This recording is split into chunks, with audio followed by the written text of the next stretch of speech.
మాధ్యమిక విద్యా మండలి సంచలన నిర్ణయం తీసుకుంది.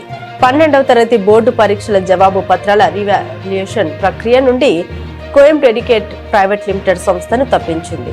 ఈ విషయాన్ని ఐఐటి నిపుణుల కమిటీ సభ్యుడొకరు అధికారికంగా ధృవీకరించారు. ఏడాది బోర్డు ఫలితాల తర్వాత ఆన్ స్క్రీన్ మార్కింగ్ విధానంలో అనేక సాంకేతిక లోపాలు, గందరగోళం తలెత్తిన విషయం తెలిసిందే. ముఖ్యంగా ఈ సంస్థకు చెందిన సర్వర్లలో భద్రతా లోపాలు ఉన్నాయని సైబర్ నిపుణులు గుర్తించారు. దీంతో విద్యార్థుల మార్కుల డేటా భద్రతను దృష్టిలో ఉంచుకొని సిబిఎస్ఈ తాజా నిర్ణయం తీసుకుంది. మొత్తం జవాబు పత్రాల డేటాను కోయంట్ సర్వర్ల నుండి సిబిఎస్ఈ తన సొంత సర్వర్లోకి మార్చేసింది. ఇకపై రీవాల్యుయేషన్ ప్రక్రియ మొత్తం సిబిఎస్ఈ అధికారిక వెబ్సైట్ ద్వారానే జరగనుంది. దీనివల్ల విద్యార్థుల డేటాపై బోర్డుకు పూర్తి నియంత్రణ, భద్రత ఉంటుందని ఐఐటి కాన్పూర్ నిపుణులు స్పష్టం చేశారు.